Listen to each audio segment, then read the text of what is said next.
Hello everyone, welcome on my channel study 100.1 पर। तो आज हम डिस्कस करने वाले हैं 16 महाजनपदों के बारे में। एशियन हिस्ट्री के अंदर 16 महाजनपदों के बारे में आज हम डिस्कस करेंगे। तो चलिए स्टार्ट करते हैं 16 महाजनपदों को। तो वीडियो में आगे बढ़ने से पहले अगर आप चैनल पर नए आए हैं तो प्लीज़ बेल आइकन को दबा दीजिए, चैनल को सब्सक्राइब कर दीजिए, लाइक कीजिए और कमेंट कीजिए, जिससे कि आपके पास मेरी वीडियो का नोटिफिकेशन सबसे पहले पहुंचे, जिससे कि आपकी नॉलेज गेन हो सके। तो चलिए स्टार्ट करते हैं 16 महाजनपदों के बारे में। तो छठी शताब्दी ईसा पूर्व, ठीक है, आर्थिक एवं सामाजिक प्रगति ने राजनीतिक जीवन का विस्तार किया।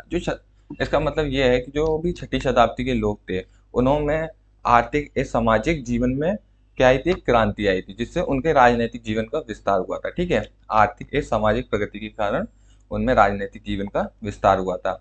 ठीक है, पहले तो क्या था, ये लोग कबीले में रहा करते थे। ठीक है, किस में रहा करते थे? कबीले में। उसके बाद एक कबीले से बढ़कर कहाँ पहुंच गए? एक ग्राम में पहुंच गए। ठीक है, यानी पहले कबीला हुआ, फिर ग्राम हुआ, उसके बाद ये लोग कहाँ पहुंच गए? जन में। यानी कबीला, ग्राम, फिर जन, धीरे धीरे करके इन्होंने अपना विकास करते चले गए। उसके बाद ये जनपद बना। ठीक है, कबीला, ग्राम, जन, जनपद।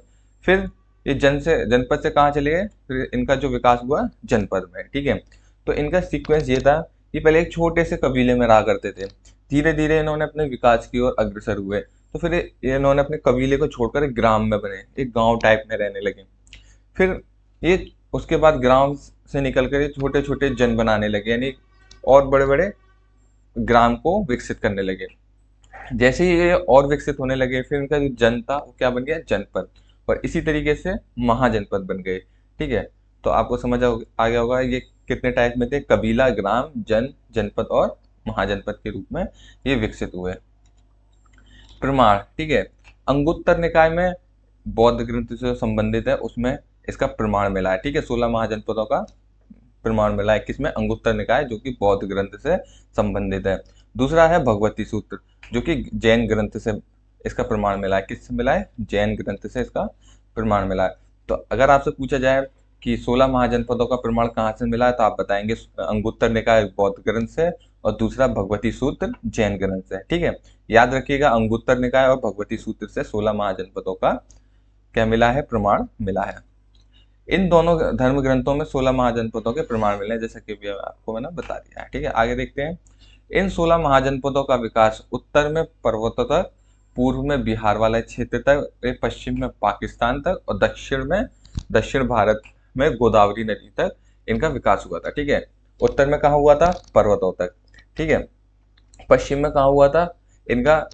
ये पाकिस्तान बलूचिस्तान वाला जो क्षेत्र है वहां तक, और कश्मीर में जो अफगानिस्तान वाला क्षेत्र है वहां पर इनका विकास हुआ। और पूर्व में इनका बिहार वाला जो क्षेत्र है, जो जहाँ पे मगध साम्राज्य स्थापित हुआ था वहां तक, और दक्षिण में गोदावरी नदी वाला जो हिस्सा है वहां पर इनका विकास हुआ था। तो उत्तर भारत में आप समझ गए होंगे कहाँ पर? दक्षिण में वो, उत्तर में पर्वतों तक, पश्चिम में पाकिस्तान वाला हिस्सा, पूर्व में बिहार वाला, और दक्षिण में गोदावरी नदी वाला। तो चलिए आगे बढ़ते हैं। 16 महाजनपदों का विभाजन कैसे हुआ था उसके बारे में आज डिस्कस कर लेते हैं।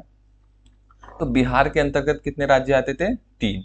ठीक है, याद रखिएगा, ये आपको मैंने छोटे से सीक्वेंस में तोड़ दिया है जिससे आपको याद करने में आसानी हो। तो याद रखिए, बिहार में कितने राज्य आते हैं? 3। उत्तर प्रदेश में 8, राजस्थान में 1, मध्य प्रदेश में भी 1, दक्षिण भारत में 1, और भारत से बाहर 2। तो ये हमारा क्या था? एक सीक्वेंस है, एक आसानी से याद करने का। अगर एक बार में आप एक लाइन से याद करेंगे तो आप काफ़ी भूल जाएंगे, तो आप इनको टुकड़ों में तोड़ दीजिए। जैसे बिहार में 3 राज्य है, उत्तर प्रदेश में 8, राजस्थान में 1, मध्य प्रदेश में 1, दक्षिण भारत में 1, और भारत से बाहर 2। तो इस तरीके से आप याद करेंगे तो काफ़ी जल्दी याद हो जाएगा। तो चलिए आगे देख लेते हैं इनके बारे में। 16 महाजनपद और उनकी राजधानी व भौगोलिक स्थिति को जानते हैं। तो ये है, आज हम बात करते हैं बिहार वाले, जो भी मैंने बताया बिहार में 3 थे। तो सबसे पहला और भारत का जो सबसे शक्तिशाली था मगध, उसके बारे में बात करेंगे। इसकी राजधानी क्या थी? राजगृह व पाटलिपुत्र। भौगोलिक स्थिति क्या थी? पटना, गया और मध्य बिहार वाला जो क्षेत्र है। ठीक है, ये सबसे शक्तिशाली राज्य था। कौन सा? मगध, इसलिए इसको सबसे ऊपर रखा गया। दूसरा था अंग। ठीक है, इसकी राजधानी क्या थी? इसकी राजधानी चंपा थी, और इसकी भौगोलिक स्थिति क्या थी? भागलपुर, मुंगेर। ठीक है, पूर्वी बिहार वाला जो उसका क्षेत्र था। तीसरा है वज्जी, इसकी राजधानी है वैशाली, और इसकी भौगोलिक स्थिति क्या है, दरभंगा बिहार, जो बिहार में दरभंगा वाला एरिया है वहां पर इसकी भौगोलिक स्थिति है। तो ये था हमारा बिहार वाला क्षेत्र। अब बात कर लेते हैं उत्तर प्रदेश की। तो उत्तर प्रदेश में है काशी, इसकी राजधानी क्या है, वाराणसी, और भौगोलिक स्थिति बनारस उत्तर प्रदेश। पांचवा है कौशल, इसकी राजधानी श्रावस्ती, अयोध्या के पास वाली इसकी भौगोलिक स्थिति है। छठवां है मल्ल, ठीक है, मल्ल की राजधानी क्या है, कुशीनगर, और इसकी भौगोलिक स्थिति क्या है, देवरिया उत्तर प्रदेश। सातवां है वत्स, इसकी राजधानी क्या है, कौशाम्बी, और कौन सा क्षेत्र है इसका, इलाहाबाद वाला क्षेत्र है, जो कि कहाँ पड़ता है, उत्तर प्रदेश के सबसे पूर्वी जिले में, पूर्वी हिस्से में ये पड़ता है। ठीक है, अगला है कुरु, कुरु की राजधानी क्या है, इंद्रप्रस्थ, ये कौन सा वाला क्षेत्र है, दिल्ली और मेरठ वाला। ठीक है, दिल्ली मेरठ हरियाणा जो भी पश्चिमी हिस्सा पड़ता है भारत का वो वाला। पांचाल, पांचाल का कौन सी राजधानी है, अही क्षेत्र, राजधानी उत्तरी उत्तर प्रदेश, जो भी उत्तरी उत्तर प्रदेश है, जैसे मुजफ्फरनगर वाला शामली वाला जो हिस्सा है वहां पर इसका भौगोलिक स्थिति पड़ती है। 10वां है सूरसेन, सूरसेन की राजधानी क्या है, मथुरा। ठीक है, समझ आ गया होगा मथुरा, और इसकी भौगोलिक स्थिति क्या है, मथुरा उत्तर प्रदेश। और 11वां है चेदी, इसकी राजधानी क्या है, शक्तिमती, और इसकी भौगोलिक स्थिति बुंदेलखंड उत्तर प्रदेश वाला हिस्सा। बुंदेलखंड यानी जो मध्य प्रदेश और उत्तर प्रदेश वाला जो हिस्सा जुड़ता है, जो ग्वालियर और जो झांसी वाला जो आसपास एरिया है वह बुंदेलखंड कहलाता है। ठीक है, तो चेदी इसकी राजधानी क्या है, शक्तिमती, और बुंदेलखंड वाला हिस्सा। तो ये था हमारा उत्तर प्रदेश वाला पार्ट। अब बात कर लेते हैं अवंत, 12वां। ठीक है, तो अवंती की राजधानी क्या थी, उज्जैन, माहिष्मती। ठीक है, मालवा मध्य प्रदेश वाला जो हिस्सा है। ठीक है, मध्य प्रदेश में मैंने बताया था कितने हैं, एक, तो ये वही है अवंती।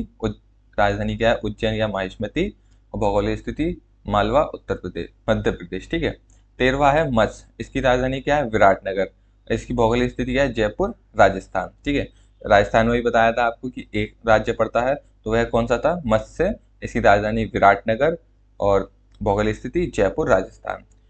फिर है 14वां अश्मक। ठीक है, इसकी राजधानी क्या है, पोतन या पोटली, और इसकी भौगोलिक स्थिति क्या पड़ती है, गोदावरी नदी के पास आंध्र प्रदेश वाला जो क्षेत्र है। ठीक है, जैसा कि मैंने बताया था दक्षिण भारत में कौन सा वाला, गोदावरी नदी के पास। ठीक है, तो ये अस्मक किसकी राजधानी है, इसकी राजधानी क्या है, पोतन या पोटली।